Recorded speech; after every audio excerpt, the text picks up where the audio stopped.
Well, unless you've been living under a rock for a while, you know the memorial service for Charlie Kirk that was broadcast on virtually every channel was held in Glendale, Arizona, which is outside of Phoenix, Arizona, at the State Farm Stadium.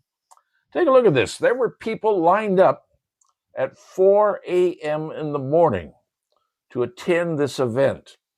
They say the number was over 300,000. And obviously, the stadium only holds about 70,000, so the other people had to go over to the baseball stadium and watch it on video screens. But it wasn't the only place that memorials were held. They were held all over the United States of America, at football stadiums, at NASCAR stadiums, even in other countries. Memorials were held.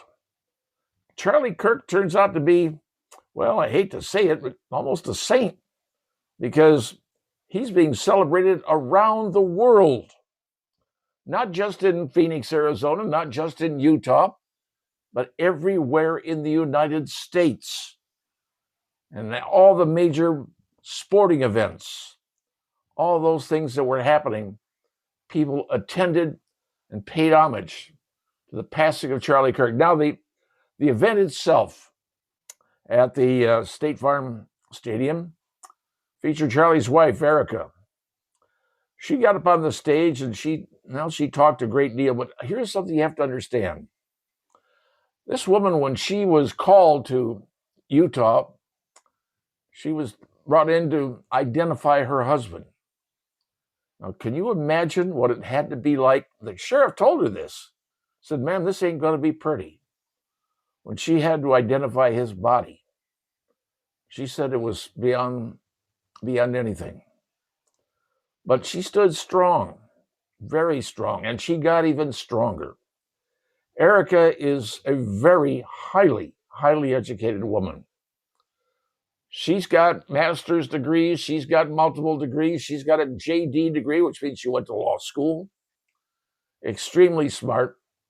And the board of directors of Turning Point received 63,000 requests for new memberships all around the United States and even around the world.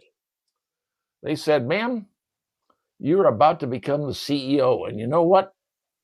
She accepted the job as being the CEO of Turning Point. And I think in a lot of ways, she's probably more dogged than he was. She's got a mission. And folks, she's going to carry it out.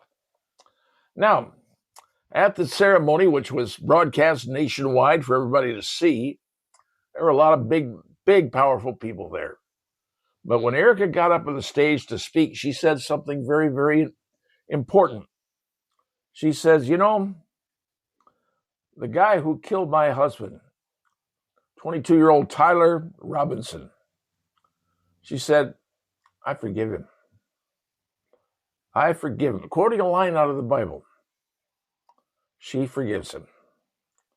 That took a lot of courage, folks, to be able to do that, because one of the speakers that came up later on, the keynote speaker, was Donald Trump. And boy, when he spoke, he spoke. He was tough. He said, here's the deal, I ain't forgiving him. He said, I don't forgive my enemies. He should get what he deserves. And in the state of Utah, that deserved probably could be the firing squad, because that's what they do in Utah.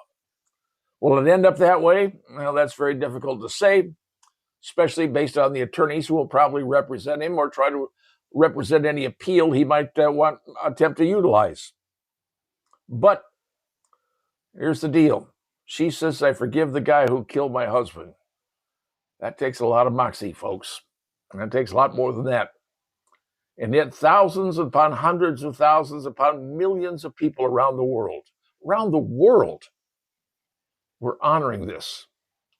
You know, I hate to say it in some ways, but this, and what I saw, and I remember it because I was old enough to see it, the number of people in Charlie Kirk's case that are honoring him, probably more than Martin Luther King did when he was assassinated. I know that you're saying, well, that's blasphemy, but the truth is the truth.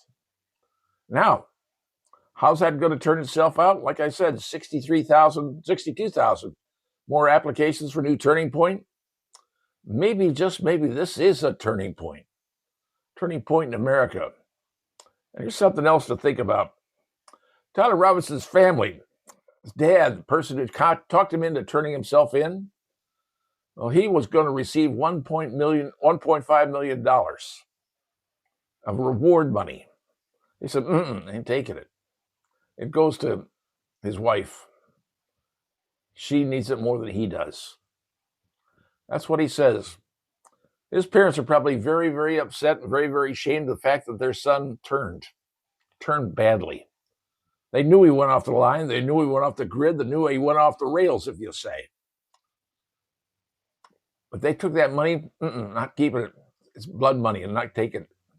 Goes to his wife. So all those events, all those football games, all those NASCAR races, all those events worldwide, even in other countries, people honoring somebody who was cut down 31 years old because all he did was speak. He didn't demand uproar. He didn't demand a change of the government. He just talked to people. That's what he did. He professed his faith and he talked to people. He would go up, set up his tent and says, hey, prove me wrong. Let people come in. He had a tremendous following with young people. The young people would have elected Donald Trump in 2024, folks. Sorry, it's what happened. And Charlie Kirk was the one who moved him. All the campuses he went to. Because, what? He said, let's talk. That's what he wanted. Let's talk. Let's discuss. And as a result, a bullet took his life. What's going to happen down the road, I don't know. Tyler Ferguson is still going to be up for charges, but you saw what happened at the event. More than 300,000 people showed up at 4 a.m. just for a chance to get in and see it. This is big, folks. This is probably bigger than most people will understand. And how big it ends up being, nobody knows. But talk about powerful. This was powerful. And now, let's see where America goes with the image, the light, and the feelings toward Charlie Kirk, assassinated at 31 years old because of what he spoke. Peace and love and honoring Jesus Christ. Just saying.